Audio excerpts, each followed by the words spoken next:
Welcome to the Influency Podcast. I'm Hadar, and this is episode number 348. And today we're going to talk about how to get started with pronunciation.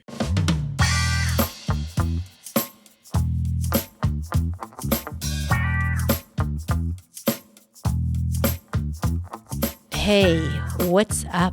I'm speaking to you from my regular studio. If you've been following me a little bit on social media or even here on the podcast, you might know that I've been away for a month working and vacationing, and it has been great. But you know what else is great? To be back into my normal routine, which is where I'm at, because I love my work and I love recording podcasts for you and creating content and doing other things and teaching, all those things that I usually do. So I'm happy to be back, even though it's a lot hotter here than in Europe. I am speaking to you from Tel Aviv, Israel, and it's hot in here. But it's okay, because I like the warm weather. I don't like it when it gets too cold. Anyway, today I am going to answer a question that I often get on social media and in the comments below my videos in plural. And that question is, Hadar, how do I get started? I see all this content. I want to work on my pronunciation, but where do I start? It is so confusing. It is so overwhelming. So I created a guide for you in the disguise of this episode that is going to help you understand how to get started if you want to improve your pronunciation. Now, even if you do already have a lot of experience in pronunciation work, I know a lot of my students are listening to this. Hello, students. And you're already experienced. I want you to know that there is still something for you in this episode, because it will remind you some steps or some things that you can incorporate into your practice. Sometimes it's nice to restart certain processes when it comes to learning and practicing pronunciation, especially in areas that you still feel like there's work to be done. So whether you're just starting out or you are very experienced with pronunciation work, I think this is a very valuable lesson that will provide you with clarity around the steps and around a healthy process, learning and practicing pronunciation. As you may or may not know, I'm very passionate about pronunciation. My entire English journey started with pronunciation work. I moved to the US when I was 20. I had a very distinct accent, non-native accent. I constantly got asked, "Where are you from?" People commented on how cute my accent was. And then when I started studying acting in New York City, this is where I trained as an actress, and I had speech and pronunciation classes. And that's when I started doing this type of work. And how I teach it now is a little different than how I learned it, because I think there are better ways to do what I did.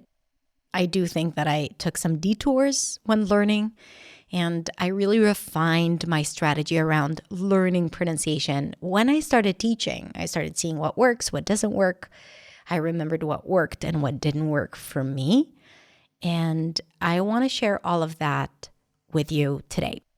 I also want to tell you that we opened registration for free pronunciation training. It's a 5-day intensive training that I'm hosting for free. And I'm mostly going to talk about prosody, which is intonation, connected speech, delivering a clear message, how to bring more emotion to your voice. I'm also going to talk about sounds and to help you understand how to prioritize your pronunciation work and what is important to work on and what is less important. I'm going to teach you some effective techniques and honestly things that I usually don't teach on my podcast or YouTube channel. So if you are interested in pronunciation work or even interested in improving your fluency and you don't know if you need pronunciation, I highly recommend that you sign up, because pronunciation is not just about how you sound. It really is about how confident you feel, how free you feel, how much effort you put into your speech. It's about feeling natural and delivering a clear message and getting what you want, using the words that you want to use and making sure that people get what you want. So there's a lot that goes into pronunciation work, and I love it. I really, really do. And I'm going to share some of those things with you in this training, in those 5 days of Pronunciation Made Simple, English Pronunciation Made Simple event. So it's absolutely free. There are going to be practice groups and conversation groups and challenges, as we always do in our live events, and you are so invited. Link in the description. Or you can just go to hadarshamesh.com/training. Easy, right? All right, so now let's go into the episode and get started with how to get started with pronunciation work. When it comes to getting started with pronunciation work, there are two elements that we need to take into consideration. The first one is strategy and planning, which is what I'm going to talk about in this video. How to know what to focus on, how to practice effectively, or the structure of learning pronunciation. And then there is the actual practice, how you actually practice your pronunciation in the most effective way.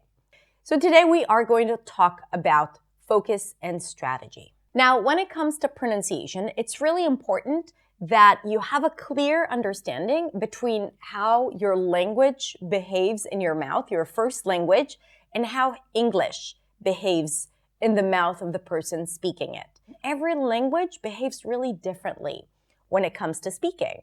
So the melody in your first language is probably going to be different than the melody in English.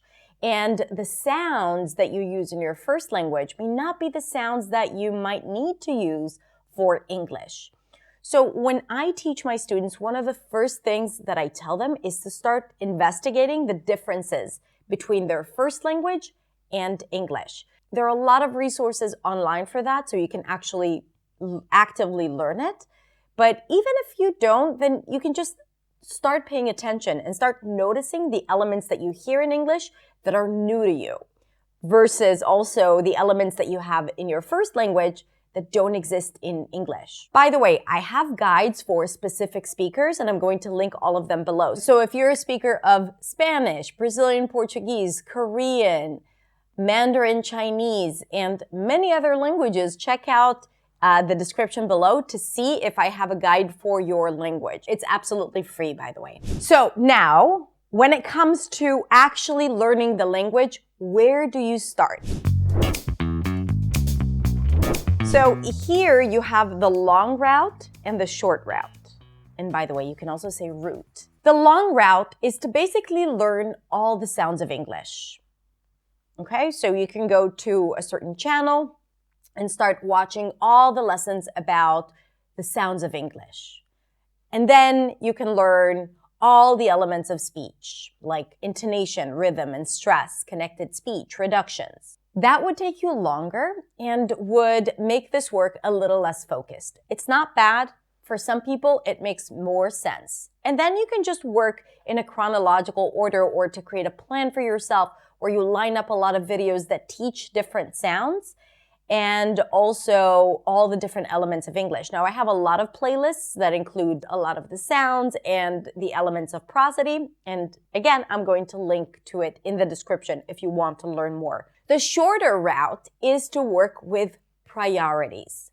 When it comes to pronunciation, you actually want to identify your highest priorities, the challenges that actually impact your clarity. For example, if you tend to drop consonants at the end of words, so you might say something like make instead of make, or slept instead of slept, or tech instead of texts, you will experience challenges in communication because people may not understand what it is that you're saying.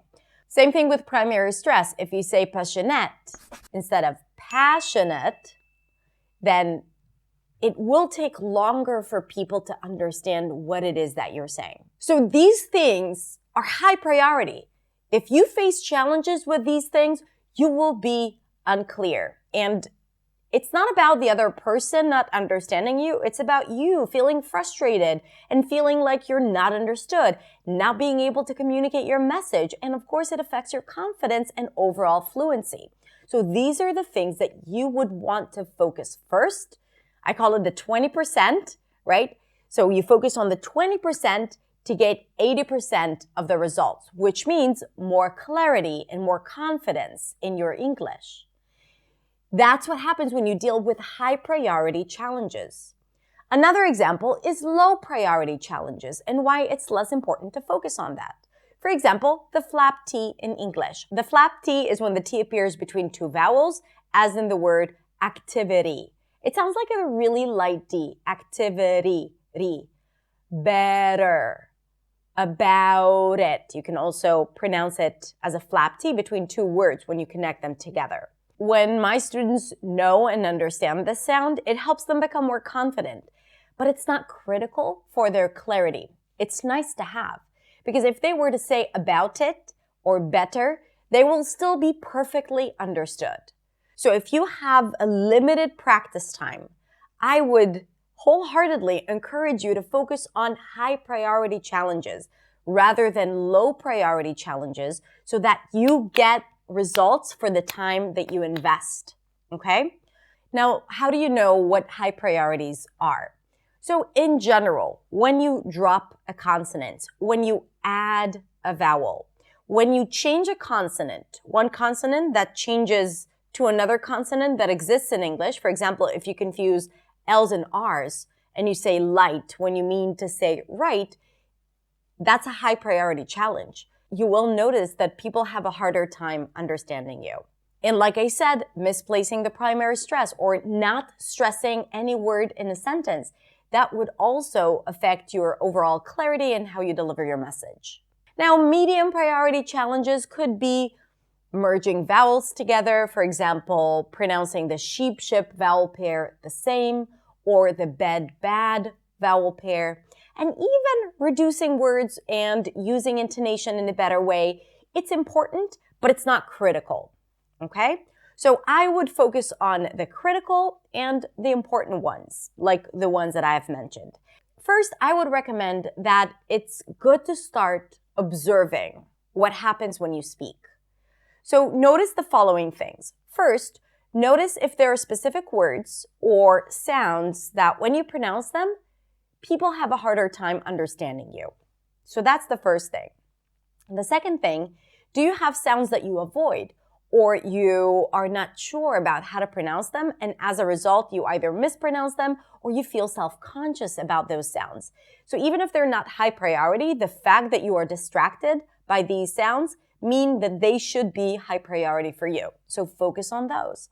And of course, you can follow my list of high priority and medium priority, and I'm going to share that on my website. So definitely go and check it out. And I'm also going to talk about it in my live intensive pronunciation training. Now, once you have a plan for what you need to work on, for example, if you do substitute the R's and L's, then you need to focus on that. And then you want to follow certain steps when it comes to your pronunciation training. And here are the steps. The first is perception. I always say to my students, if you can't hear it, you cannot make it. So you have to clearly understand the difference between the sound that you usually make and the sound that you want to make. So let's go back to the example of the R and L. Speakers who replace those sounds, they don't understand that there is a difference in pronunciation because in their first language, those two sounds are perceived as the same sound. You first need to hear a clear difference between R and L. R and L. Now, for some of you, it's probably obvious. Of course, it's different. I hear the difference. But for others, those who struggle with substituting those sounds, this may not be easy to distinguish. Okay? So recognize your challenge and see if you can hear the difference. Can you hear the difference between sheep and ship? I.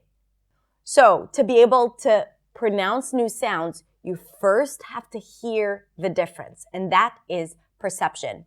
And this is mostly about awareness and close listening, which is something that you can totally do on your own. Once you can hear the differences clearly, the next step is pronunciation or production. How do you actually produce it with your mouth? What do you need to do with your lips, with your tongue, with your jaw to be able to produce the sound? So if you focus on the L sound, you want to make sure the tip of the tongue touches the upper palate, and you teach yourself how to do it again and again.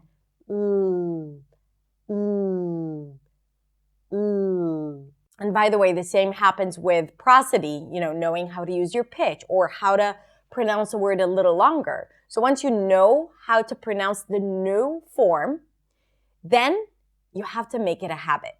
And the only way to make it a habit is by repetition. You have to repeat the sound again and again and again. Just know that you have to repeat the sound again and again and again to be able to make it a habit, so you don't have to plan it, so you don't have to think about it every time you use it. So that is repetition. After repetition comes the part where you know how to pronounce it in practice, but it's hard for you to use it in real life. This is where you want to be intentional about using the sound. For this, you can do shadowing exercises, focusing on that specific sound, or just free speaking practice where you consciously think about those sounds and making sure that you are going to the new way of pronunciation and not the old way, right? The new habit that you have just acquired. So to wrap up, first you have to prioritize and you have to create a plan for you for what you want to focus if you want to take the short route. Then you have to work on your perception, making sure that you actually hear the difference between how it's pronounced in English and how it's pronounced in your first language. Then it's about the production. You have to work on the pronunciation and how you actually produce the sound and learn how to do it if it's challenging. And for that, there are a lot of videos, including my own, that you can work with and learn how to pronounce the different sounds in English. Then it's all about repetition. This is where you make a commitment, a time commitment, an energy commitment to do this work, ideally daily, to build new habits and learn how to pronounce those sounds spontaneously without planning or thinking about it. And then to be able to use it in free speaking, you want to practice using the sound intentionally when speaking or when shadowing. I hope this gives you a little bit more clarity on how to get started with pronunciation. Remember, there is no wrong way. The most important thing is that you have clarity around your process, what you're trying to achieve, and most importantly, it has to be joyful and fun. Pronunciation work can be very, very empowering and helpful. So the only thing you need to commit to is to enjoy this process.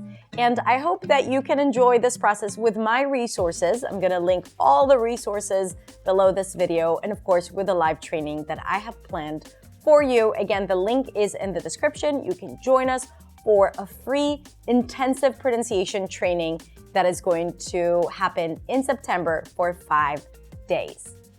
What other tips do you have for people getting started with pronunciation? Let me know in the comments below and let's start a conversation. In the meantime, if you'd like to learn more about me, go to my website, hadarshemish.com, and you can also follow me on social media wherever you like to hang out. Have a beautiful, beautiful rest of the day. I hope you enjoyed this, and I hope to see you in our intensive pronunciation training. Bye.